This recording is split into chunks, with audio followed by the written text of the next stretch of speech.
ನಿಂದ್ರಿ.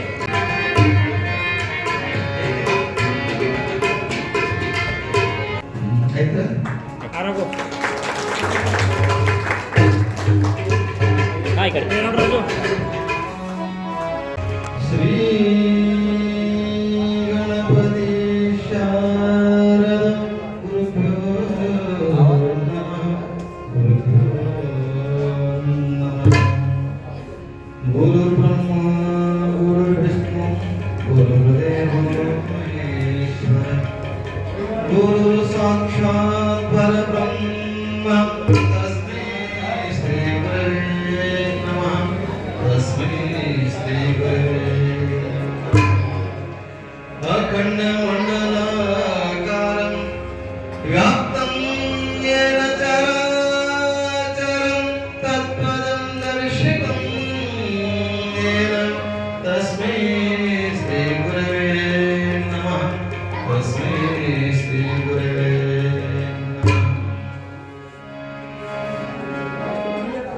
ಕಲ್ಯಾಣ ಬಸವ ಪ್ರಮಥ ಗಣಂ ಶಾಖೆಂ ಪ್ರಸಿದ್ಧ ಪುರಮಹದಾನ ಇಬ್ಬರಗೀಯವಾಸಂ ಬಸವ ಸ್ಥಾಪಕಂ ಶಿವಸ್ವರೂಪಂ ಶರಣಮಠಾಧೀಶಂ ಶ್ರೀ ಸದ್ಗುರು ಶರಣ ಶಿವಲಿಂಗೇಶ್ವರಂ ಭಜಾಮ್ಯಹಂ ಭಜಾಮ್ಯಹಂ. ದೇವಾಂಗಮತಸ್ಥರಿಗೆ ಕುಲಗುರು ನೀನಾದೆ, ನಂಬಿದ ಭಕ್ತರಿಗೆ ಕಾಮಧೇನು ನೀನಾದೆ. ಅಕ್ಕಲ ಕೋಟಿಯ ಪುರವಾಸ ಶ್ರೀ ಸದ್ಗುರು ರೇವಣ ಸಿದ್ಧ ಶಿವ ಶರಣರಿಗೆ ಶರಣು ಶರಣಾರ್ಥಿ.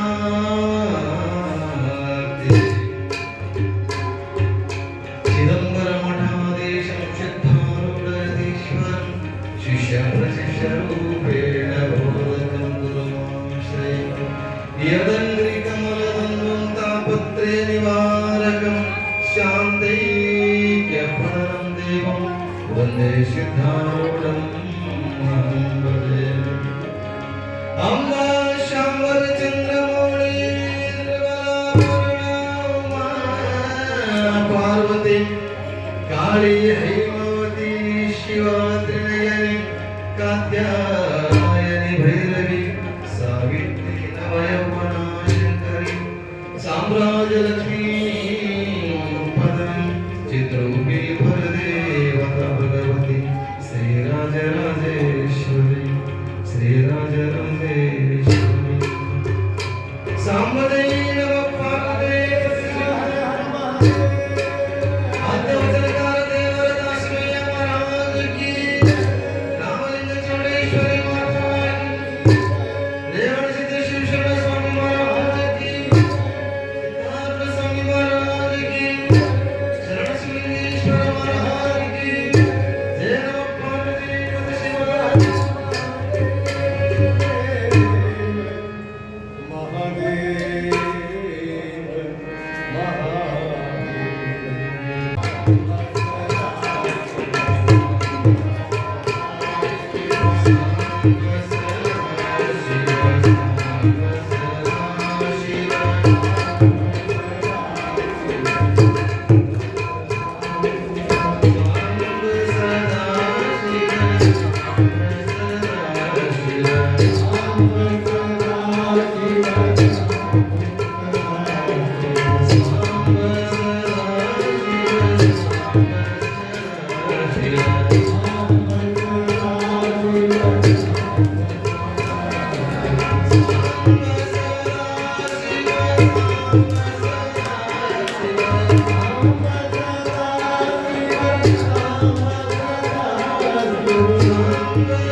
ಕಡೆಗಿಲು ಬಂಡಿಗಾಧಾರ ಕಡುದರ್ಪವೇರಿದ ಒಡಲೆಂಬ ಬಂಡಿಗೆ ಮುರುಡ ಶರಣರ ನುಡಿಗಡವೆ ಕಡೆಗಿಲು ಕಾಣ ರಾಮನಾಥ ಕಡೆಗಿಲು ಕಾಣ ರಾಮನಾಥ. ಪ್ರಾತಸ್ಮರಣೀಯ ಎನ್ನ ಆರಾಧ್ಯ ಗುರುದೇವನ ಶ್ರೀಚರಣವನ್ನ ಎನ್ನ ಹೃದಯ ಮಂದಿರದಲ್ಲಿ ಧ್ಯಾನಿಸುತ್ತ ಕಾರ್ಯಕ್ಕೆ ಕಾರಣೀಭೂತರಾದ ನಮ್ಮೆಲ್ಲರದ ಆದ್ಯ ಜಗದ್ಗುರು ದೇವರ ದಾಸಿಮಾಯರ ಪಾವನ ಶ್ರೀಚರಣಗಳಿಗೆ ಅನಂತ ಭಕ್ತಿಯ ನಮನವನ್ನು ಸಲ್ಲಿಸಿ ಅಕ್ಕಲಕೋಟೆಯ ಸದ್ಗುರು ರೇವಣ ಸಿದ್ಧರನ್ನು ಇಬ್ಬರಿಗೆಯ ಸದ್ಗುರು ಶರಣಶಿವಲಿಂಗೇಶ್ವರರನ್ನು ಮೊದಲು ಮಾಡಿಕೊಂಡು ಈ ಜಗತ್ತಿನ ಅನೇಕ ಸಾಧು ಸಂತ ಮಹಾತ್ಮರನ್ನ ತತ್ವಜ್ಞಾನಿಗಳನ್ನ ಸ್ಮರಣೆ ಮಾಡಿಕೊಳ್ಳುತ್ತಾ ಯಾವತ್ತು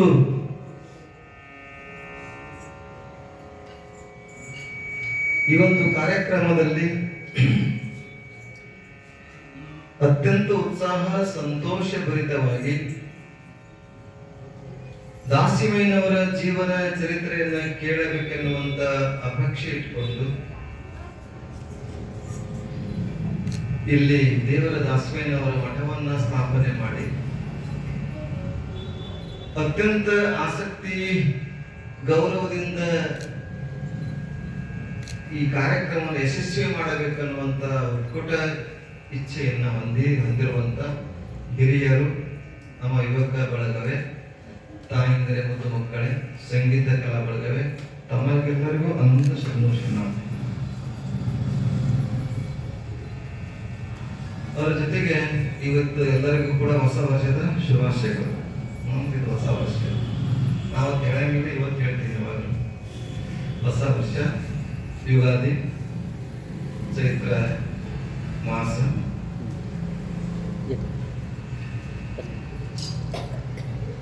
ನಾಳಿಂದ ಸರಿಯಾಗಿ ಸಮಯಕ್ಕೆ ಪ್ರಾರಂಭ ಆಗ್ತದೆ. 7 ಗಂಟೆ 7:07 ಬರ್ಬೇಕು ನೀವೆಲ್ಲ. ಇವತ್ತು ಸ್ವಲ್ಪ ಪ್ರಥಮ ದಿವಸದ ಅಂತ ಹೇಳ್ತಾರೆ, ತಡ ಆಗೈತಿ, ಲೇಟ್ ಆಗೈತಿ. ಎಲ್ಲಿಗೆ ಇವತ್ತಂದ್ರೆ ದಾಸಮಯ್ಯನವರ ಪುರಾಣವನ್ನ, ಚರಿತ್ರೆಯನ್ನ ನಾವು ಕೇಳುವಂಥವ್ರು, ನೋಡುವಂಥವ್ರು. ಇದು ದಾಸಮಯ್ಯನವರ ಪುರಾಣ ಕಾಣ್ತೈತೆ, ಇದು ಸಿಗಂಗಿಲ್ಲ. ಇದು ಯಾವಾಗ ತಯಾರಾಗಿತ್ತಂದ ಪುಸ್ತಕ 1962, 1900 ಎಂತರ 62 ಅಷ್ಟರದಾಗ ಹುಟ್ಟಿದ. ಅವಾಗ ₹6 ಬೆಲೆ ಇದ್ದಿಲ್ಲ. 62 ಹುಟ್ಟಿದ್ದು ತಯಾರು ಮಾಡಿದ ಪುಸ್ತಕ ₹6 ಬೆಲೆ ಅದ. ಇದ್ರ ಬೆಲೆ ಈ ಸದ್ಯಕ್ಕೆ ₹200 ಮಾಡ್ಯಾರ್ರಿ. ಬೇಕಂದ್ರೆ ಸಿಗ್ತೈತಿ. 6 ಬದಲಾವಣೆ ಭಾಳ ಮಾಡ್ಯಾರ. ದಾಸಿಮಯ್ಯನವರ ಪುರಾಣವನ್ನ, ಕಥೆಯನ್ನ ನಾವೆಲ್ಲ ಕೇಳಬೇಕು. ದಾಸಿಮಯ್ಯನವರ ಜಯಂತಿಯನ್ನ ಆಚರಿಸಬೇಕು. ದಾಸಿಮಯ್ಯನವರ ಆಶೀರ್ವಾದ ನಮ್ಮೆಲ್ಲರಿಗೂ ಇರಬೇಕು. ಬಹಳ ಅಲ್ಲ, ನಮ್ಮೆಲ್ಲರ ಆರಾಧ್ಯ ಗುರು, ಆರಾಧ್ಯ ದೈವ, ದೇವರ ದಾಸಿಮಯ್ಯನವರು ಕುಲಗುರು. ಕುಲದೇವತೆ ಅಂತ ರಾಮಲಿಂಗ ಚೌಡೇಶ್ವರ. ಇವೆಲ್ಲ ಆಮೇಲೆ ಎಲ್ಲ ದೇವರುಗಳು ಬಂದಿತ್ತು. ನಮ್ಮ ಇಚ್ಛೆ, ನಮ್ಮ ಬೇಡಿಕೆ. ಹೀಗೆ ರಾಮಲಿಂಗ ಚೌಡೇಶ್ವರಿಯನ್ನ ಆರಾಧನೆ ಮಾಡತಕ್ಕಂತ ರಾಮಯ್ಯ ಮತ್ತು ಶಂಕರಿ. ರಾಮಯ್ಯ ಮತ್ತು ಶಂಕರಿ ಮುದನೂರಿನಲ್ಲಿರ್ತಕ್ಕಂಥವ್ರು. ಮುದನೂರು ಗೊತ್ತದ? ಇವತ್ತು ಮೊದಲ ಕಲಬುರಗಿ ಜಿಲ್ಲೆ ಸುರ್ಪುರ್ ತಾಲೂಕು ಇತ್ತು. ಇವತ್ತು ಯಾದಗಿರಿ ಜಿಲ್ಲೆ ಶಹಾಪುರ ತಾಲೂಕಾಗೈತಿ. ಇದು ಹುಣಸಗಿ ತಾಲೂಕು. ಯಾದಗಿರಿ ಜಿಲ್ಲೆ ಹುಣಸಗಿ ತಾಲೂಕು ಒಳಗೆ ಈಗ ವ್ಯಾಪ್ತಿಯಾಗೈತಿ. ಕರ್ನಾಟಕದಲ್ಲಿ 32 ಜಿಲ್ಲೆ ಮಾಡಿದ್ದಾರೆ. ಹೀಗೆ ಅಂತ ಯಾದಗಿರಿ ಜಿಲ್ಲೆಯ ಹುಣಸಗಿ ತಾಲೂಕಿನಲ್ಲಿರ್ತಕ್ಕಂಥ ಮುದನೂರಿನ ದೇವರ ದಾಸಿಮಯ್ಯನವರ ಜೀವನ ಚರಿತ್ರೆಯನ್ನ ನಾವು ಒಂದಿಷ್ಟು 4-5 ದಿವಸಗಳು ಆರಾಗಿಳಿದು. ಇದು ಹೆಂಗಂತಂದ್ರ ಶಾರ್ಟ್ ಅಂಡ್ ಸ್ವೀಟ್ ರಾಮಾಯಣ ಕಥೆ ಹೆಂಗ ಗೊತ್ತಿಲ್ರಿ? ರಾಮಾಯಣ ಕಥೆಯನ್ನ ಹೇಳ್ಕೊಂಡು ಕೂತ್ರ ವರ್ಷ ಇಲ್ಲ, 8 ವರ್ಷ ಆದ್ರೂ ಮುಗಿಯಂಗಿಲ್ಲ. ಆದ್ರ ಒಂದೇ ಮಾತಿನ ಕೂಡ ಮುಗಿಸ್ಬೋದು ಏನ್ರಿ? ರಾಮಾಯಣ ಕಥೆಯನ್ನ ವರ್ಷಗಟ್ಟಲೆ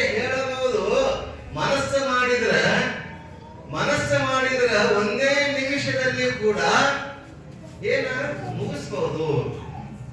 ಹೆಂಗ ಮುಗಿಸ್ಬೋದಂದ್ರ ಏನದ ರಾಮಾಯಣದಲ್ಲಿ ವಿಚಾರ ನಿಮ್ಗೆ ಹೇಳ್ತೀನಿ. ಬಹಳ ತಲೆ ಕೆಡ್ಸಕ್ ಹೋಗ್ಬಾರ್ದು, ಯಾರಿಗೂ ತಲೆ ಕೆಡ್ಸಕ್ ಹೋಗ್ಬಾರ್ದು. ಏನದ ರಾಮಾಯಣ ಕಥೆತಂದ್ರ ದಶರಥನ ಕಂದ ಭೂಮಿಗೆ ಬಂದ, ರಾವಣನ ಕೊಂದ, ಸೀತೆನ ತಂದ, ಮುಗಿತ ರಾಮಾಯಣ. ಇಷ್ಟೇ ಕಥೆ. ಇಷ್ಟ ಕಥೆ ಹೇಳಕ್ಕ ಸುಮ್ನೆ ಅಲ್ಲಿ ವನವಾಸ ಮಾಡಿದ್ರು, ಇಲ್ಲಿ ವನವಾಸ ಮಾಡ್ರು, ಆ ಕುಟೀರಕ್ಕೆ ಹೋದ್ರು, ಈ ಕುಟೀರಕ್ಕೆ ಹೋದ್ರು ಅನ್ಕೊಂಡು ನಾವು ಕೂಡುದಲ್ಲ. ಹಾಗೆ ವರ್ಷಾನುಗಟ್ಲೆ ನಾವು ದಾಸವಾಯನ ಪುರಾಣವನ್ನ ಆಗಿನ ಕವಿಗಳು, ವಿರೂಪಾಕ್ಷ ಪಂಡಿತರು, ಈಗಿನ ಕವಿಗಳು ಬೇಡ್ರಿ, ಈಗಿನ ಕವಿಗಳೆಲ್ಲ ಕಾಪಿ ಅಂಡ್ ಪೇಸ್ಟ್. ಆಗಿನ ಕಾಲದ ಕವಿಗಳ ತಂದ್ರೆ ಇದ್ದ ವಿಷಯವನ್ನ ಅತ್ಯಂತ ಸುಂದರವಾಗಿ ರಚನೆ ಮಾಡಿರ್ತಕ್ಕಂಥವ್ರು. ಈಗಿನೆಲ್ಲ ಕವಿಗಳು ಏನ್ ಮಾಡ್ತಾ ಇದಾರೆ, ಅವರ ಹೆಸರು ತೆಗೆದು ಇವ್ರ ಹೆಸರು ಅಂಕಿತ ನಾಮ ಹಾಕಿ ನಂದೇ ಹಾಡ ನಾನೇ ಬರೆದೀನಿ ಅಂತ ಹಾಡ್ಕೋತ ನಡೆದಾರೆ. ಆಗ್ಬಾರ್ದು. ಅಂಥ ಪುರಾಣವನ್ನ ಬಹಳ ಸುಂದರವಾಗಿ ಇದೆಷ್ಟು ಅಧ್ಯಾಯ ಅಂದ್ರೆ ನಾ ಹೀಗೆ ನೋಡ್ಬೇಕು. ನಾನು ಅವಾಗ ಓದಿದ್ದು ಈಗ ನಿಮ್ ಮುಂದೆ ಓದ್ಬೇಕು. 17ನೇ ಅಧ್ಯಾಯ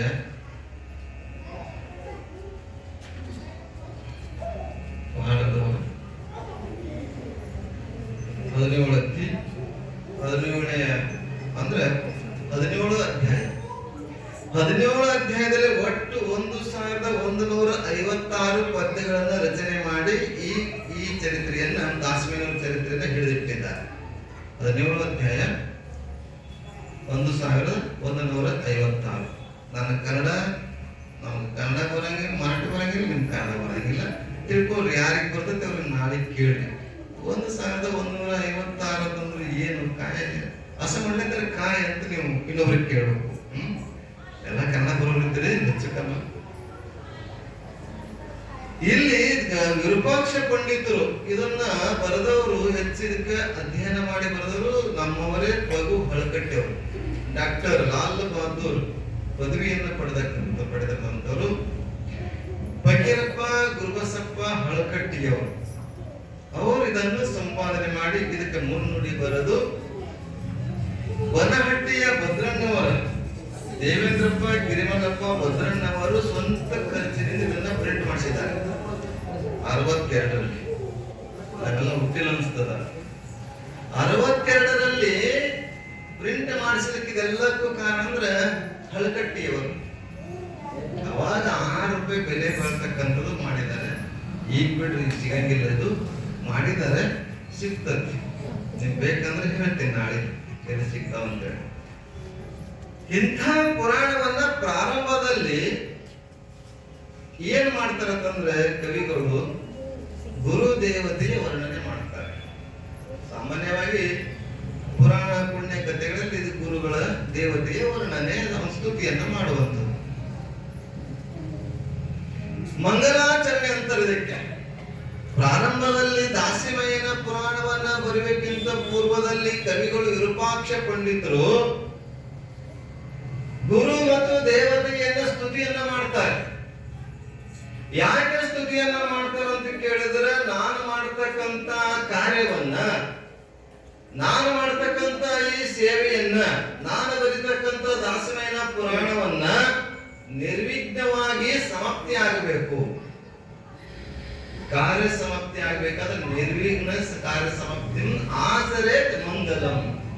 ಮಂಗಲಂ ಯಾಕೆ ಮಾಡ್ಬೇಕು, ಮಂಗಲಾಚರಣೆ ಯಾಕೆ ಮಾಡ್ಬೇಕಂತ ಕೇಳಿದ್ರೆ, ನಾವು ಮಾಡ್ತಕ್ಕಂತ ಕಾರ್ಯವನ್ನ, ನಾವು ಮಾಡ್ತಕ್ಕಂತ ಸಾಧನೆಯನ್ನ, ನಾವು ಮಾಡ್ತಕ್ಕಂತ ಪೂಜೆಯನ್ನ, ನಾವು ಮಾಡ್ತಕ್ಕಂತ ಈ ಉತ್ಸವನ್ನ ನಿರ್ವಿಘ್ನವಾಗಿ ಕಾರ್ಯ ಸಮಾಪ್ತಿ ಆಗಬೇಕು ಅನ್ನೋಗೋಸ್ಕರ ಮಂಗಲಾಚರಣೆಯನ್ನ ಮಾಡಬೇಕು. ಇಲ್ಲಿ ಕವಿಗಳು ಮಂಗಲಾಚರಣೆ ಯಾವ ರೀತಿಯಾಗಿ ಮಾಡ್ತಾರೆ ಅಂತ ಕೇಳಿದ್ರೆ, ಗುರುವಿನ ಸ್ತೋತ್ರ, ಗುರುವಿನ ಸ್ಮರಣೆ, ದೇವತೆಯ ಸ್ಮರಣೆ, ಪಾರ್ವತಿಯ ಸ್ಮರಣೆ, ನಂದೀಶನ ಸ್ಮರಣೆ, ಇರ್ತಕ್ಕಂಥ ಶಿವನ ಒಡ್ಡೋಲಗದಲ್ಲಿ ಇರ್ತಕ್ಕಂಥ ಎಲ್ಲಾ ದೇವಾನು ದೇವತೆಗಳ ಸ್ಮರಣೆಯನ್ನ ಮಾಡಿ ಇಲ್ಲಿ ಈ ಚರಿತ್ರೆಯನ್ನ ಮಾಡ್ತಾರೆ. ಚರಿತ್ರೆಯನ್ನ ಬರಿತಾ ಇಲ್ಲಿ ಮಂಗಲಾಚರಣೆ ಅಂತಂದ್ರ ನಿಮ್ಗೆಲ್ಲ ಗೊತ್ತಿದೆ. ಮಂಗಲ ಅಂತಂದ್ರೆ ನಾವು ಕೊನೆಗೆ ಮಾಡುವಂತ ಮಂಗಲ ಅಷ್ಟೇ ಅನ್ಕೊಂಡಿದ್ದೇವೆ. ಮಂಗಲ ಅಂದ್ರೆ ಕೊನೆ ಅಷ್ಟೇ ಅಲ್ಲ, ಪ್ರಾರಂಭದಲ್ಲಿ ಮಂಗಲ ಇದೆ, ಮಧ್ಯದಲ್ಲಿ ಮಂಗಲ ಇದೆ, ಕೊನೆಯಲ್ಲಿ ಮಂಗಲ ಇದೆ. ಆದಿ ಮಧ್ಯ ಅಂತ್ಯ. ಯಾವಾಗಾದ್ರೂ ಅಡಚಣೆಗಳು ಬಂದ್ರೆ ಬಂದ್ರೆ ಏನಾಗ್ತದೆ ಮಂಗಲ ದೇವರಿಗೆ ಮತ್ತೆ ಸ್ಮರಣೆ ಮಾಡುವಂತದ್ದಾಗ್ತದೆ. ಹಾಗೆ ಅಡಚಣೆಗಳು ಮತ್ತೆ ಮತ್ತೆ ಬರಬಾರದಗೋಸ್ಕರ ನಾವೆಲ್ಲ ಮಂಗಲಾಚರಣೆ ಮಾಡ್ತಾ ಇರ್ಬೇಕು. ಆಗಾಗ ಮಂಗಲ ನಾವು ಬರೀ ಮಂಗಳಾರತಿ ಇರ್ತಿರಲ್ಲ, ಅದು ಮಂಗಲ ಅಲ್ಲ. ನೀವು ಮಂಗಲ ಮಾಡೋದು ಮಂಗಲ ಅಂತಲ್ಲ. ನಾವು ದೇವರಿಗೆ ಮನ್ಕೊಂಡವ್ರಿಗೆ ಎಬ್ಸಾಗತ್ತೇವಿ. ಸಿದ್ದರಾಮದನ ಏಳಯ್ಯ ಸಿದ್ದರಾಮ ಅಂತ ಕಾಡ್ತೇವಲ್ಲ, ಅವ್ನು ಎದ್ದನ ಮಲಗ್ಯಾನ ನಮ್ಗೆ ಗೊತ್ತಿಲ್ಲ, ಆದ್ರೆ ಎಬ್ಸಾಕ್ ಹೋಗ್ತೀವಿ. ಅವನೇನಾದ್ರು ಮಲಗಿದ್ರ ಮತ್ತೆ ಅಲ್ಲಿ ಭಕ್ತರು ಯಾಕೆ ಹೋಗ್ತಿದ್ರು? ಯಾವ ದೇವರು ಮಹಾತ್ಮರು ಎಂದೂ ಮಲಗಂಗಿಲ್ಲ, ಯಾವಾಗ್ಲೂ ಜಾಗೃತ ಅವಸ್ಥೆ ಇರತಕ್ಕಂಥವ್ರು. ಅಂತ ಮಹಾತ್ಮರು ಅಂತ ಚರಿತ್ರೆಯನ್ನ ಬರೀಬೇಕಾಗಿತ್ತಂದ್ರ ಒಂದು 3 ರೀತಿಯ ಮಂಗಲಾಚರಣೆ ಆಯ್ತು. 3 ರೀತಿಯ ಮಂಗಲ. ಕವಿಗಳು 3 ರೀತಿಯ ಮಂಗಲವನ್ನ ಹೇಳ್ತಾರೆ. ಹೆಂಗಂದ್ರೆ ಒಂದು ನಮಸ್ಕಾರಾತ್ಮಕ ಮಂಗಲ. ನೆನಪಿಟ್ಕೋಬೇಕು ನೀವೆಲ್ಲ. ನಮಸ್ಕಾರಾತ್ಮಕ. ನಾನು ಏನನ್ನೋದು ನನ್ನ ಪ್ರವಚನ ನೇರ ವಿಷಯ ನೇರ ಮಾತುಗಳು ಸಿಗಂಗಿಲ್ಲ. ಮತ್ತೆ ಬೇರೆ ರಂಗ ನಗಿಸಿ ಹೋಗುವಂತದ್ದು ಕಥೆಗಳನ್ನ ಹೇಳುವುದಿಲ್ಲ. ಅದಕ್ಕೆ ನೇರವಾಗಿ ಏನು ವಿಷಯ ಇದೆ, ಏನು ಸಂದರ್ಭ ಇದೆ, ಆ ಸಂದರ್ಭಕ್ಕೆ ವಿಷಯಗಳನ್ನ ಪ್ರಸ್ತಾಪ ಮಾಡುವಂಥದ್ದು ಕೆಲಸ ನಂದು. ಒಬ್ಬರೇ ಇರಲಿ. ಅದಕ್ಕೆ ಇಲ್ಲಿ ಕವಿ ಮೂಲವಾಗಿ ದಾಸಿಮಯನ ವಿಚಾರವನ್ನು ಇಟ್ಕೊಂಡು ನಾವು 7 ದಿವಸ ಚಿಂತನೆ ನಡೆಯುವಂಥದ್ದು. ದಾಸಿಮಯ ಬಿಟ್ರೆ ಮತ್ತೆ ಏನು ಇರಬಾರ್ದು ನಮ್ಮ ತಲೆಯಾಗ. ಏನ್ರಿ? ದಾಸಿಮಯ, ಪುತ್ರ ದಾಸಿಮಯ, ನೆಂತ್ರ ದಾಸಿಮಯ. ದಾಸಿಮಯನ ಸ್ಮರಣೆಯನ್ನ ಮಾಡ್ತಾ ಮಾಡ್ತಾ ಹೋದಂದ್ರ ಅವನ ಕಾರ್ಯವನ್ನ ಅವನೇ ನೀಟಾಗಿ ಚಂದಾಗಿ ಯಶಸ್ವಿಯಾಗಿ ಮಾಡ್ಕೊಳ್ತಾನ ಅನ್ನುವಂಥದ್ದನ್ನ ನಾವು ಮರಿಬಾರ್ದು. ಅವನ ಕಾರ್ಯ ಅವನು ಮಾಡ್ಕೊಳ್ತಾನೆ. ಹಾಗೆ ದಾಸಿಮಯ್ಯನವರ ಚರಿತ್ರೆಯನ್ನ ಪುರಾಣದಲ್ಲಿರ್ತಕ್ಕಂಥ ವಿಷಯವನ್ನ ನೋಡ್ತಾ ಬರ್ತೇವೆ. ಮಂಗಲಾಚರಣೆಯನ್ನ 3 ರೀತಿಯ ಮಂಗಲವನ್ನ ಮಾಡಿದ್ದಾರೆ. ಹೆಂಗಂತ ಕೇಳಿದ್ರೆ ನಮಸ್ಕಾರಾತ್ಮಕ ಮಂಗಲ. ನಮಸ್ಕಾರವನ್ನು ತಿಳಿಸುವಂಥದ್ದು. ನೀವಂತಿರ್ಲಿ ಯಾವಾಗ ನೀವು ಭೇಟಿ ಒಬ್ಬರಿಗೊಬ್ಬರು ಭೇಟಿ ಆದ್ರೆ ನಮಸ್ಕಾರ ರೀ ಅಂತೀವಿ, ಶರಣಾರ್ಥಿ ಅಂತೀವಿ, ರಾಮ್ ರಾಮ್ ಅಂತೀವಿ. ಈಗ ಲೇಟೆಸ್ಟ್ ಆಗಿ ಹೆಲೋ ಹಾಯ್ ಅಂತ ಬಾಯ್ ಅಂತ ಬಂದೈತಿ. ಅವೆಲ್ಲ ಅನ್ಬಾರದು. ನಮ್ಮ ಪರಂಪರೆ ನಮಸ್ಕಾರ, ಆಮೇಲೆ ಶರಣಾರ್ಥಿ, ಆಮೇಲೆ ರಾಮ್ ರಾಮ್, ಇವೆಲ್ಲ ನಮ್ಮ ಶಬ್ದಗಳು. ಭಾರತೀಯ ಸಂಪ್ರದಾಯದಲ್ಲಿ ಇರ್ತಕ್ಕಂಥ ಎಲ್ಲ ಶಬ್ದಗಳನ್ನು ಉಪಯೋಗ ಮಾಡಬೇಕು. ನಮಸ್ಕಾರ ಮಂಗಲ, ನಮಸ್ಕಾರಾತ್ಮಕ ಮಂಗಲ. ಎರಡನೇದಾಗಿ ವಸ್ತು ನಿರ್ದೇಶಾತ್ಮಕ ಮಂಗಲ. ವಸ್ತು ನಿರ್ದೇಶಾತ್ಮಕ ಮಂಗಲ ಅಂದ್ರೆ ವರ್ಣನೆ. ಈಗ ಕೈಲಾಸದ ವರ್ಣನೆ ಅಷ್ಟೇ ಅಲ್ಲದೆ ಮುದುನೂರಲ್ಲಿ ಕ್ಷೇತ್ರದಲ್ಲಿ ಇರ್ತಕ್ಕಂಥ ವಸ್ತುಗಳ ರೂಪಗಳ ಅಲ್ಲಿಯ ಪರಿಸರದ ವರ್ಣನೆ ಮಾಡ್ತಕ್ಕಂಥದ್ದು ವಸ್ತು ನಿರ್ದೇಶಾತ್ಮಕ ಮಂಗಲ. ಮೂರನೇದಾಗಿ ವಸ್ತು ಆಯ್ತು, ನಮಸ್ಕಾರಾತ್ಮಕ ಆಯ್ತು. ಎರಡು ನಂತರದ ಕೊನೆ ಏನಂದ್ರೆ ಆಶೀರ್ವಾದಾತ್ಮಕ ಮಂಗಲ. ಈ ಪುರಾಣ ಪುಣ್ಯ ಕಥೆಗಳನ್ನ ನಿಮ್ಗೆಲ್ಲ ಗೊತ್ತಿದೆ. ಸತ್ಯನಾರಾಯಣ ಕಥೆ, ವರದಾಶಂಕರ ಕಥೆ, ವೈಭವ ಲಕ್ಷ್ಮಿ ಕಥೆ, ಏನೇನು ಕಥೆಗಳೆಲ್ಲ ಓದ್ತಿರ್ಲಿಲ್ಲ. ಕೊನೆಗೆ ಆಶೀರ್ವಾದ ಆಗ್ತದೆ. ಈ ಕಥೆಗಳನ್ನ ಓದೋದ್ರಿಂದ ಎಲ್ಲ ಪ್ರಪಂಚದ ಎಲ್ಲವನ್ನ ದುಃಖವನ್ನ ನಾಶ ಮಾಡಿ ನಿಮ್ಗೆಲ್ಲ ಸುಖ ಸಂಪತ್ತಿಯನ್ನು ಕೊಡ್ತಕ್ಕಂಥ ಈ ಚರಿತ್ರೆ ಅಂತ ಬರೆದಿರ್ತಾರೆ ಆ ಕಥೆಯಲ್ಲಿ ಪ್ರಾರಂಭದಲ್ಲಿ. ಹಾಗೆ ಈ ಪುರಾಣ ಪುಣ್ಯ ಕಥೆ ಕೇಳೋದ್ರಿಂದ ಆ ಸಂತರ ಆ ಮಹಾತ್ಮರ ಆಶೀರ್ವಾದ ಆಗ್ತದಲ್ಲ, ಇದು ಆಶೀರ್ವಾದಾತ್ಮಕ ಮಂಗಲ. ಈ ರೀತಿ 3 ಇದೆ. ಏನ್ರಿ ಅಣ್ಣವರ ಮೊಬೈಲ್ ಬಿಡ್ರಿ. 3 ರೀತಿ ಮಂಗಲ. ನಿಮಗೆ ಬಸವಣ್ಣ ನಿಮೆ ಈಗ ನಮ್ಗೆ ಇಬ್ರು 2 ಬಸವಣ್ಣ ಮಂಗಲದಲ್ಲಿ 3. ಆ 3 ಮಂಗಲವನ್ನ ಕವಿಗಳು ಹೇಳಿದ್ರ ಅದನ್ನು ಬರೀತಾರೆ. ಪ್ರಾರಂಭದಲ್ಲಿ ನಾವು ಗುರುವಿನ ಸ್ಮರಣೆ ಯಾಕೆ ಮಾಡಬೇಕು? ಗುರುವಿನ ಸ್ಮರಣೆ ಯಾಕೆ ಮಾಡಬೇಕು? ಗುರು ತೋರಿಸಿದಲ್ಲ. ಗುರುವಿನ ಸ್ಮರಣೆಯನ್ನ ಮಾಡಬೇಕನ್ನುವಂಥದ್ದನ್ನ ನೋಡ್ತೇವೆ. ಯಾಕಂದ್ರೆ ಶ್ರೀ ಗುರು ವಚನೋಪದೇಶವನಾಲಿಸಿದಾಗಲವುದು ನರರಿಗೆ ಮುಗುದೆ ಹೇಳಿದ್ರು. ಗುರುವಿನ ಸ್ಮರಣೆಯನ್ನ ಮಾಡಬೇಕಂದ್ರೆ ಮೊಟ್ಟ ಮೊದಲು ದೇವತೆಯನ್ನು ತೋರಿಸಿದ್ದು ಗುರು. ಹಾಗೆ ಗುರುವಿನ ಸ್ಮರಣೆಯನ್ನ ಮಾಡುವ ಮುಖಾಂತರ ವಿರೂಪಾಕ್ಷ ಕವಿಗಳು ಇಲ್ಲಿ ಪ್ರಾರಂಭ ಮಾಡ್ತಾರೆ, ಗುರುವಿನ ಸ್ತೋತ್ರವನ್ನ ಮಾಡ್ತಾರೆ. ನಂತರ ನೋಡು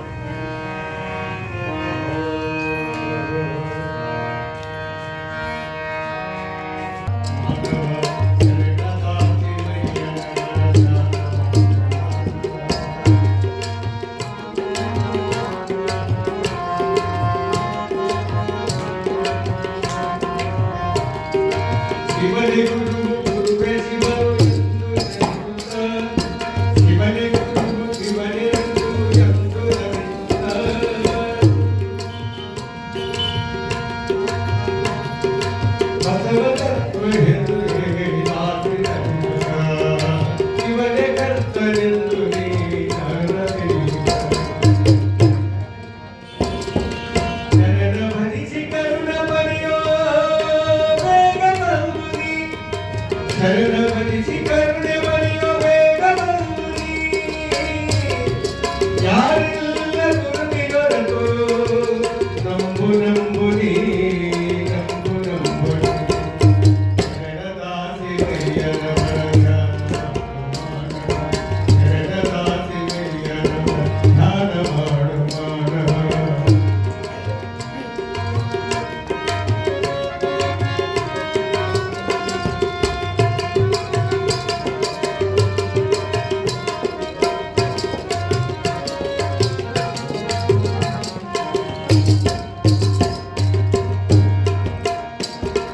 ಪರಶಿವನ ಅವತಾರಿ ಶ್ರೀ ಸದ್ಗುರು.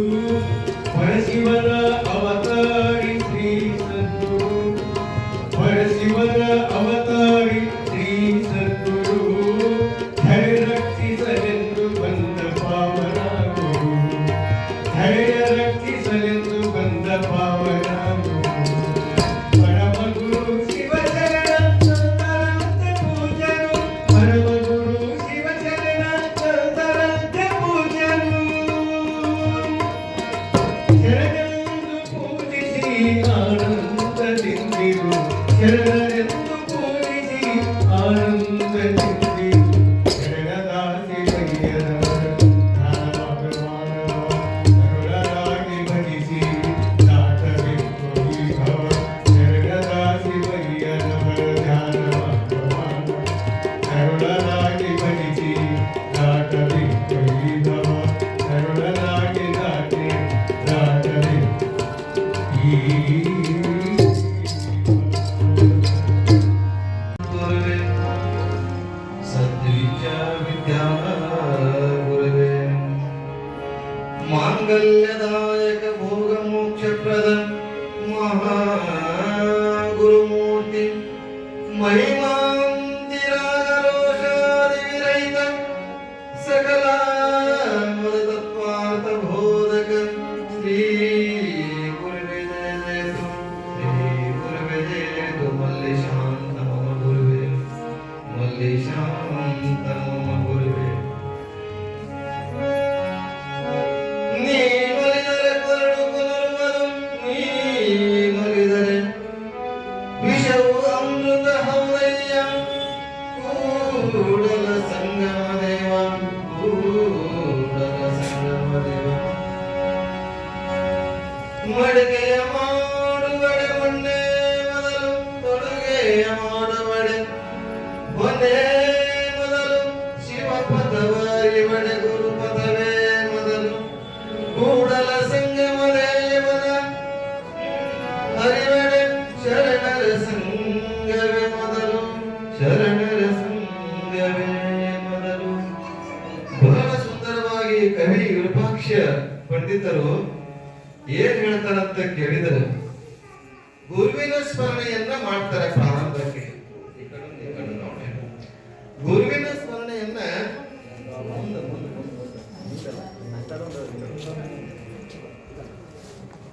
ಗುರುವಿನ ಸ್ಮರಣೆಯನ್ನ ಯಾಕೆ ಮಾಡಬೇಕು ಅಂತ ಕೇಳಿದ್ರೆ ಇವತ್ತು ನಿಮಗೆ ಪ್ರಶ್ನೆ ಮಾಡ್ತೀನಿ ಒಂದು. ಗುರು ಗೋವಿಂದ ದೋಹು ಕಡೆ ಕಾಕೆ ಲಾಂಗ ಪಾಯ ಅಂತ ಕಬೀರದಾಸರು ಹೇಳ್ತಾರೆ. ಗುರುಗಳು ಮತ್ತು ಗೋವಿಂದ ಇಬ್ಬರು ನಿಂತಿದ್ದಾರೆ. ಎಲ್ಲಿದ್ದಾರೆ ಅಂತಂದ್ರೆ ನಮ್ಮ ಎದುರುಗಡೆ. ನಮ್ಮ ಎದುರುಗಡೆ ನಮ್ಮ ಎದುರುಗಡೆ ಇಬ್ರು ನಿಂತಿದ್ದಾರೆ.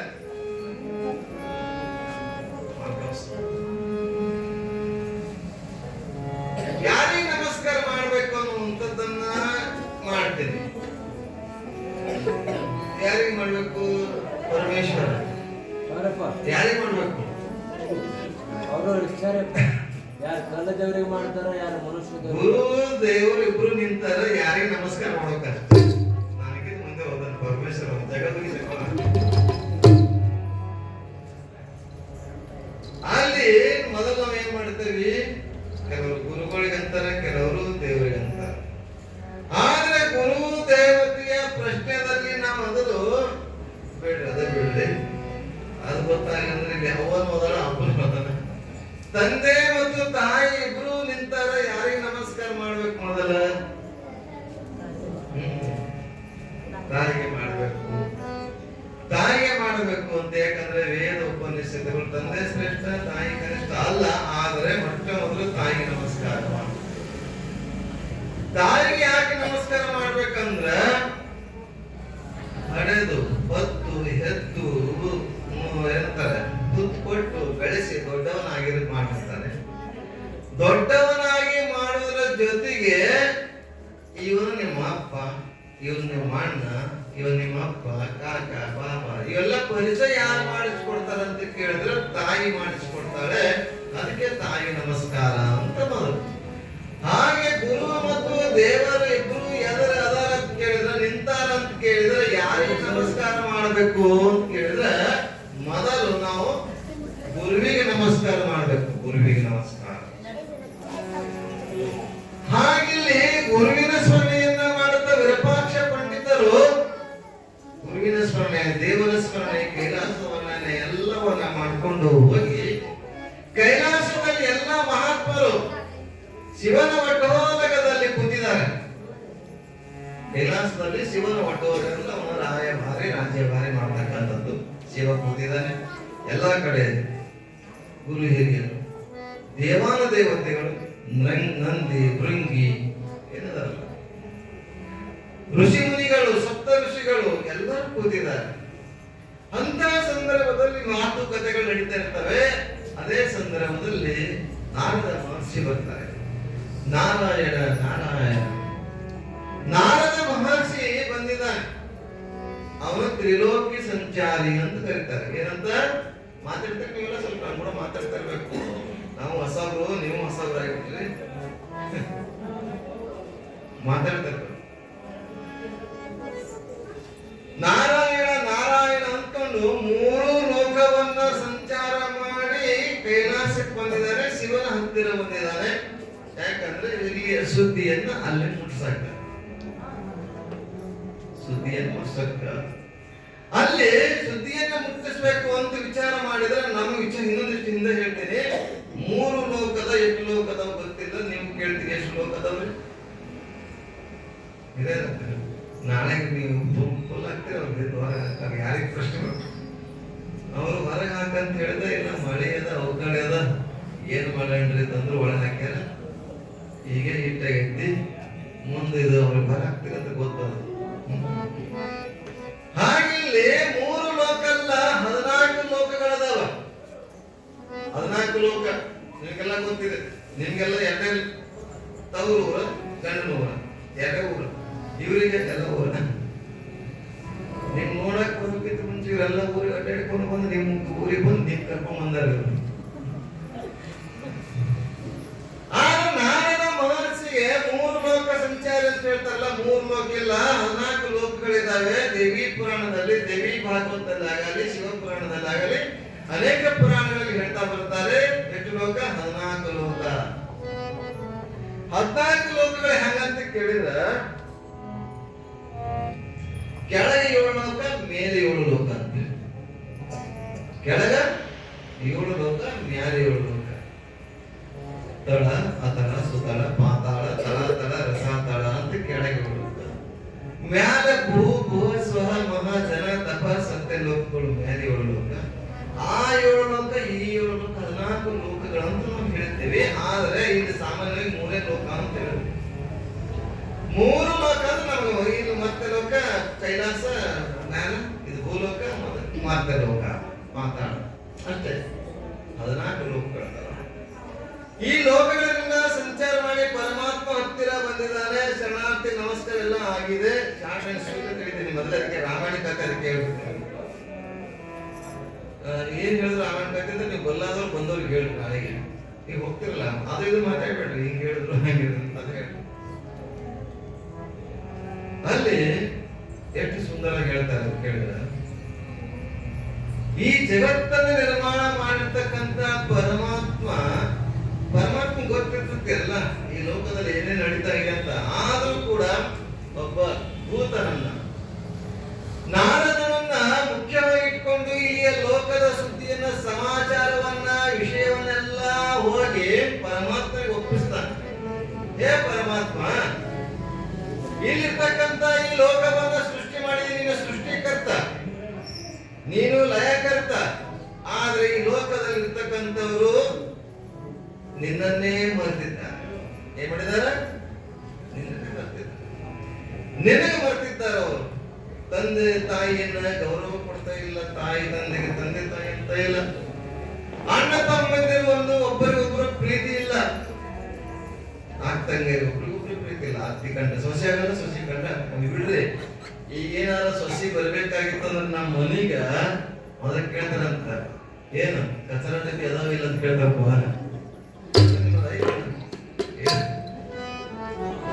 ಬಹಳ ಕಷ್ಟ ಆಗ್ಬಿಡತ್ತೆ. ಆ ಫೋಟೋ ಗಾಡಿಗೆ ಅದಾವಂತಿದ್ರು ಇರ್ಬೇಕಂತ ಮೊದಲ. ಹಾಗೆ ಇಲ್ಲಿ ನೋಡ್ರಿ, ಇಲ್ಲಿಯ ಸುದ್ದಿಯ ಸಮಾಚಾರವನ್ನ, ಇಲ್ಲಿ ಧರ್ಮವನ್ನ ಗ್ಲಾನಿ ಆಗ್ತಾ ಇದೆ. ಧರ್ಮದ ಗ್ಲಾನಿ, ಧರ್ಮವನ್ನ ನಾಶ ಆಗ್ತಾ ಇದೆ. ಇಲ್ಲಿ ಯಾರು ವಿಭೂತಿ ಆಗಲಿ, ಲಿಂಗ ಆಗಲಿ, ರುದ್ರಾಕ್ಷಿ ಆಗಲಿ, ಗುರುಲಿಂಗ ಜಿಂಗಮರ ಮೇಲೆ ಪ್ರೀತಿ ಭಕ್ತಿಯನ್ನ ಮಾಡ್ತಾನೆ ಇಲ್ಲ. ಕುಂತಿದೆಲ್ಲವನ್ನ ಹೇಳ್ತಾನೆ. ಧರ್ಮದ ಗ್ಲಾನಿ ಆಗ್ತಾ ಇದೆ. ಧರ್ಮದ ಗ್ಲಾನಿ ಆಗ್ತಾ ಇದೆ ಅಂತಂದಾಗ ಪರಮಾತ್ಮನಿಗೆ ಗೊತ್ತಾಗ್ತದೆ, ಪರಮಾತ್ಮನಿಗೆ ಸಿಟ್ಟು ಬರ್ತದೆ. ನಿಮ್ಗೆಲ್ಲ ಗೊತ್ತಿದೆ, 1992-93 1993 ಕಿನಾರಿ ಭೂಕಂಪ ಯಾವಾಗೈತೆ? 1993 ಸಿಟ್ಟು ಬಂದು ಪರಮಾತ್ಮ ನಾವು ಗಣಪತಿ ಉತ್ಸವನ್ನ ಮಾಡಿ ಯಾವ್ಯಾವ ಹಾಡವನ್ನ ಹಾಡಿ ಹಾಕಿ ಡ್ಯಾನ್ಸ್ ಮಾಡಿ ಪಟ್ಟಿಯನ್ನ ಎತ್ತಿ ಅವನ ಹೆಸರಲ್ಲೇ ಪಟ್ಟಿ ಎತ್ತದು, ಅವನ ಹೆಸರಲ್ಲೇ ಡಿಜೆ ಹಚ್ಚೋದು, ಅವನ ಹೆಸರಲ್ಲೇ ಸರಿ ಕುಡಿದು ಡ್ಯಾನ್ಸ್ ಮಾಡಿ ಮಾಡಿ ಮಾಡಿ ಅವನ ಮುಂದೆ ಬದನೇರಿ ಇಸ್ಪೇಟ 13 ತಾಳ ಭಜನೆ ಮಾಡಿದ್ದು ಖರೆ, ಹೊಲ ಮನಿ ಮಾರಿದ್ದು ಖರೆ. ನಾನ್ ಮಾಡಿ ಸಿಟ್ಟು ಬಂದು ನಾವು ಪುಣ್ಯಾಕ್ ಶುರು ಮಾಡುವ, ಪುಣ್ಯಾಕ್ ಶುರು ಜಡಿ ಬಿಚ್ಚಿ ಪುಣ್ಯಾಕ್ ಶುರು ಮಾಡೋದು ಭೂಮಿ ಉಲ್ಟನೆ ಆಯ್ತು. ಅದಕ್ಕೆಲ್ಲಾರಿ ಡಬ್ಬ ಇದೆ. ಅವಾಗ ಎಷ್ಟೆಷ್ಟು ಆಗಿದೆ ಮಾನ್ಯ ನೋಡ್ರಲ್ಲ, ಮಾಸ್ಕ್ ಹಾಕೋದು ಇದೆಲ್ಲ. ನಾವು ದನಗಳಿಗೆ ಬಸವಣ್ಣಗೆ ಮಾಸ್ಕ್ ಹಾಕ್ತಿದ್ದೇವೆ. ದನಗಳಿಗೆ ಅವು ಪಾಪ ಶಾಪ ಕೊಟ್ಟಿರ್ಬೇಕು.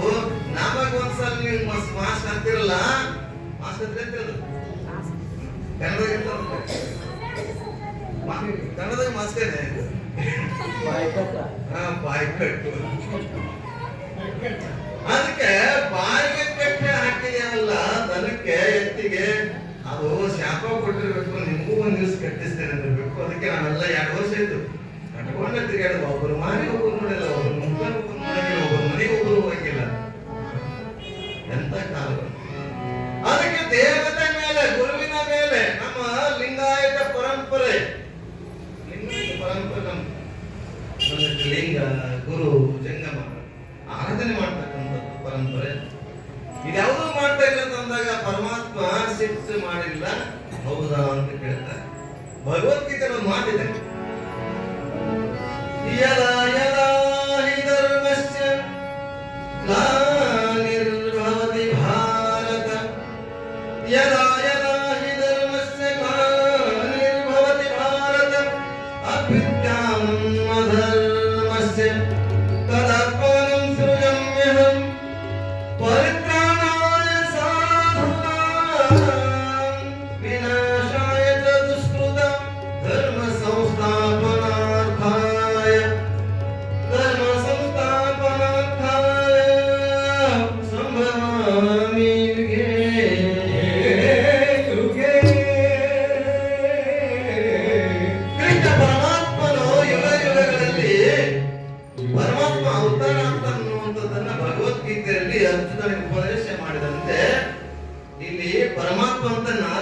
ರಾಶಿಗಳ ಹೌದಾ?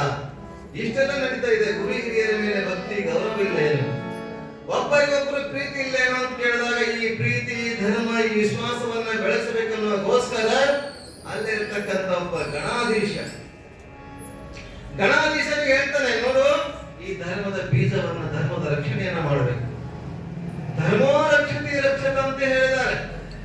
ಧರ್ಮದ ರಕ್ಷಣೆ ಆಗಬೇಕು, ಈ ಲೋಕದಲ್ಲಿ ಜನಿಸಬೇಕು ಅಂತ ಗಣಾಧೀಶರಲ್ಲಿ ಹೇಳ್ತಾರೆ.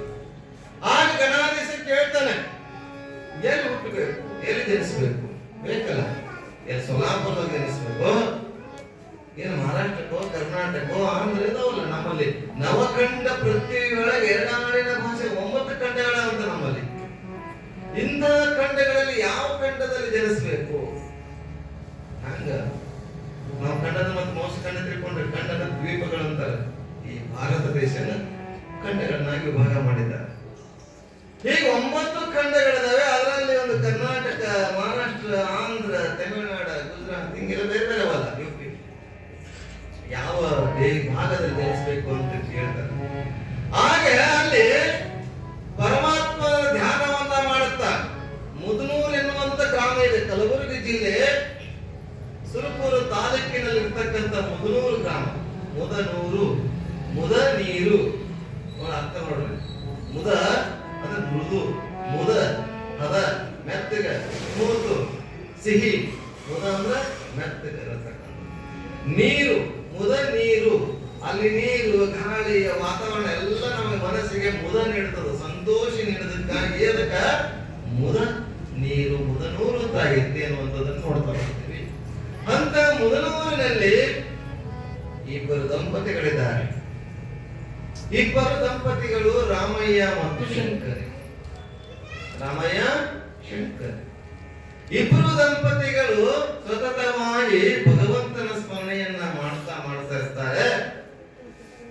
ಭಗವಂತನ ಸ್ಮರಣೆಯನ್ನ ಮಾಡ್ತಾ ಇರಬೇಕಾದ್ರೆ ಸತಿಪತಿಗಳೊಂದಾದ ಭಕ್ತಿ ಹಿತವಾಗಿ ಇಪ್ಪದು ಶಿವನಿಗೆ. ಸತಿಪತಿಗಳೊಂದಾದ ಭಕ್ತಿ ಹಿತವಾಗಿ ಇಪ್ಪದು ಶಿವನಿಗೆ. ಸತಿಪತಿಗಳೊಂದಾಗದವನ ಭಕ್ತಿ ಅಮೃತದಳು ವಿಷ ಬೆರೆದಂತೆ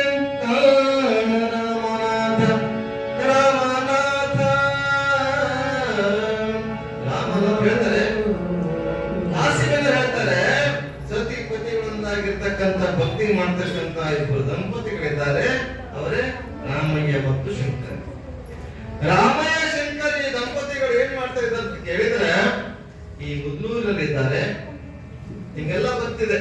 ಒಬ್ಬೊಬ್ರು ಒಂದೊಂದು ಕಷ್ಟವನ್ನು ಕೊಟ್ಟಿರ್ತಕ್ಕಂಥ ಭಗವಂತ ಎಲ್ಲರಿಗೂ ಏನು ಕೊಡಂಗಿಲ್ರಿ. ಎಲ್ಲರಿಗೂ ಒಂದೊಂದು ಯಾವ್ದಾದ್ರು ಒಂದು ಕರೆಕ್ಟ್ ಇಟ್ಟಿರ್ತಾನಂತ. ಇಟ್ರೆ ನಿಮ್ಗೆಲ್ಲ ಅದಕ್ಕೆ ನಾಳೆಗೆ ಒಬ್ಬ ಹಿರಿಯರ್ ಕೊಡ್ಬೇಕು ನಾನು ಮುಂದೆ. ಈಗ ಅವಾಗಳಿಗೆ ಮಾತಾಡ್ಸಕ್ ಅವ್ರಂತ ಮಾತಾಡಲ್ಲ, ಒಬ್ಬ ಹಿರಿಯರ್ ಕೊಡ್ಬೇಕು. ಇವ್ರಿಗೆ ಮಾತಾಡ್ಸ್ರ ಅವ್ರು ನನಗೆ ಹೆಚ್ಚು ಹೇಳ್ತಾರೆ ಮಾತಾಡ್ಬೋದು. ಅದಕ್ಕ ಏನ್ ಮಾಡ್ಬೇಕಂತ ಕೇಳಿದ್ರೆ, ಅಲ್ಲಿ ದಂಪತಿಗಳಿದ್ದಾರೆ. ಇಬ್ರು ದಂಪತಿಗಳು ಬಹಳ ದೇವರ ಮೇಲೆ ಭಕ್ತಿ. ಒಂದೊಂದು ಕೊರತೆಗಳನ್ನ, ಕಷ್ಟವನ್ನ ಕೊಡ್ತಾರಂತ ಭಗವಂತ. ಆದ್ರೆ ಎಲ್ಲವನ್ನ ಕೊಟ್ಟಿರ್ತಕ್ಕಂಥ ಈ ದಂಪತಿಗಳಿಗೆ ಒಂದು ಕೊರತೆ ಇಟ್ಟಿದ್ದ. ನಿಮ್ಗೆಲ್ಲ ಗೊತ್ತಿದೆ, ಅಂಬಿಗರ ಚೌಡಯ್ಯನವರು ಒಂದು ಮಾತನ್ನು ಹೇಳ್ತಾರೆ. ಬಡತನಕ್ಕೆ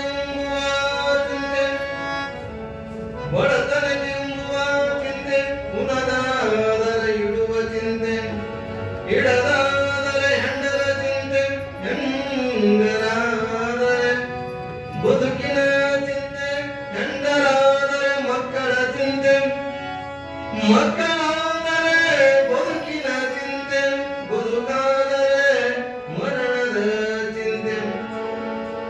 ಇಂತೆ ಹಲವು ಚಿಂತೆಗಳಲ್ಲಿ ಇದ್ದವರನ್ನು ಕಂಡೆನು. ಆದರೆ ಶಿವಚಿಂತೆಯಲ್ಲಿ ಶಿವಜ್ಞಾನದಲ್ಲಿ ಇದ್ದವರನ್ನ ಒಬ್ಬರನ್ನು ಕಾಣೆಯಿಂದ ಅಂತ ನಮ್ಮ ಅಂಬಿಗರ ಚೌಡಯ್ಯ.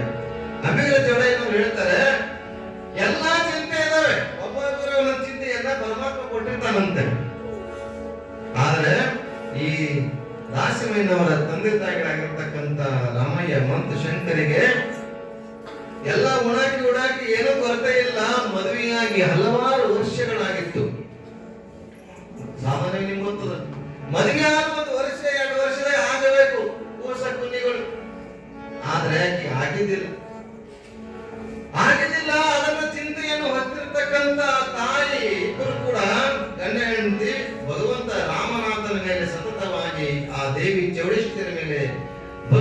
ಬೇಡಿಕೊಂಡು ಪ್ರಾರ್ಥನೆ ಮಾಡ್ತಾರೆ. ಯಾಕಂದ್ರೆ ಬಂಜಿಯ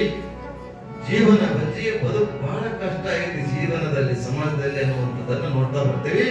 ಜಾನಪದ ಸಾಹಿತ್ಯದಲ್ಲಿ ಹೇಳ್ತಾ ಬರ್ತಾರೆ. ಬಾಲಕರಿಲ್ಲದ ಬಾಲಿಗ ಕರಿಲ್ಲದ ಬಾಲಿಗ ಕರಚು ಬಾಲಿಗಿಯತ್ತ ಬಾಲಿಗಿಯತ್ತ ನುಡಿದಂಗ ಬಾಲಿಗಿಯತ್ತ ನುಡಿದಂಗ ಬಾಳೆನೆ ಆಡಿ ಮಾಡಿ ಆಡಿ ಮಾಡಿ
ಸಂಜೆಗೆ ಹುಟ್ಟಲಿ ಮುಂಜಾನೆ ಕಾಣೆ ಸಂಜೆಗೆ ಸಲ್ಲ ಬಿಡಿದೈಯ ಶಿವನೇ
ಒಂದು ಕುಟ್ಟಾಕ ಸೊಸಿಲ ಬಂಗಾರದ ಒಳಕಲ್ಲ ಬಾಳು ಕಲ್ಲ ಐತೆ ಆಗ ಬನ್ನಿ ಮುರ್ಲಾಕ ಮಗನಿಲ್ಲ ಅನ್ನುವಂಥದ್ದನ್ನ ಮುಂಜಾನೆ ಹುಟ್ಟಿ ಸಂಜೆಗೆ ಸಾಯಲಿ ಒಂಜಪ್ಪ ಶಬ್ದವನ್ನ ನಂಗೆ ಕಳೆದು ಹಾಕು ಅಂತ ತಾಯಿ ಹೇಳ್ತಾಳೆ ಹಾಡ್ತಾಳೆ. ಹಾಗಿಲ್ಲಿ ತಂದೆ ತಾಯಿಗಳಾಗಿರ್ತಕ್ಕಂಥ ಯಾರು ನಮ್ಮ ರಾಮಯ್ಯ ಮತ್ತು ಶಂಕರಿ. ರಾಮಯ್ಯ ಶಂಕರಿ ಸತತವಾಗಿ ಭಗವಂತನ ರಾಮನಾಥನ ಚೌಡೇಶ್ವರಿ ರಾಮಲಿಂಗ ಚೌಡೇಶ್ವರಿ ಆರಾಧನೆಯನ್ನ ಮಾಡಿಕೊಂಡು ಹೋಗ್ತಕ್ಕಂಥ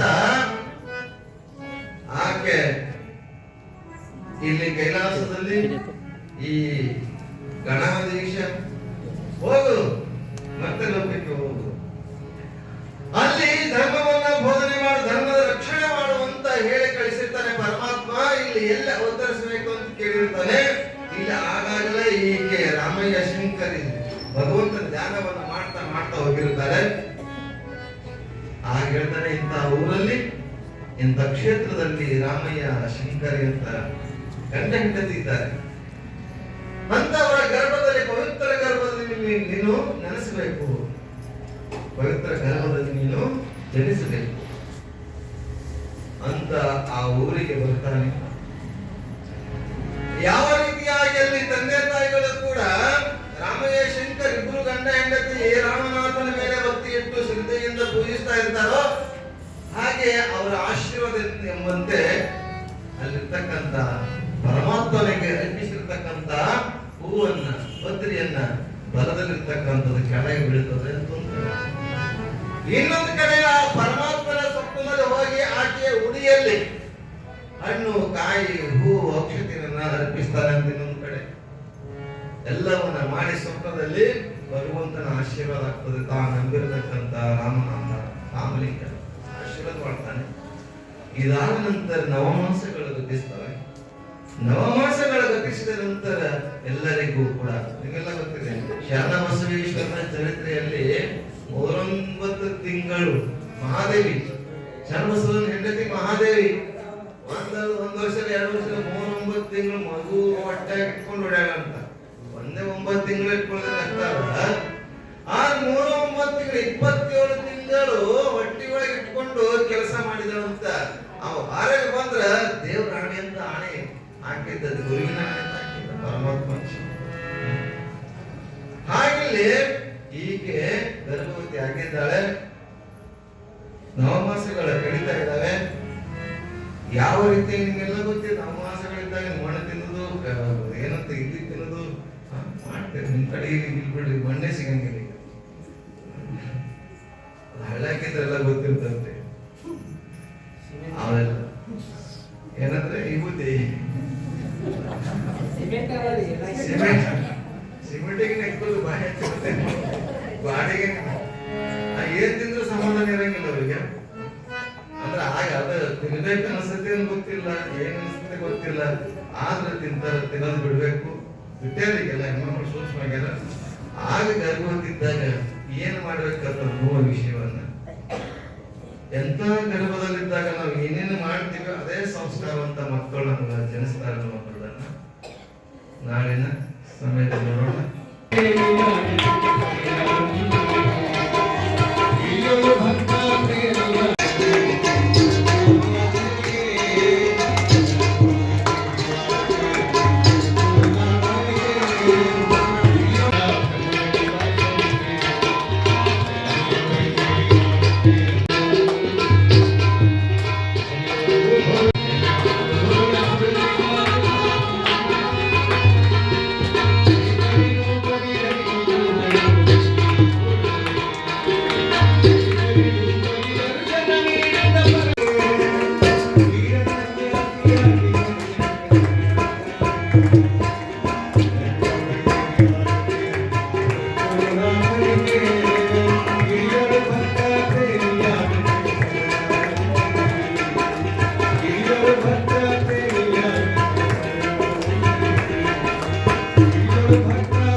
ओम चैतन्यं शाश्वतं शान्तं व्योमादितं तस्मै श्री गुरुवे नमः।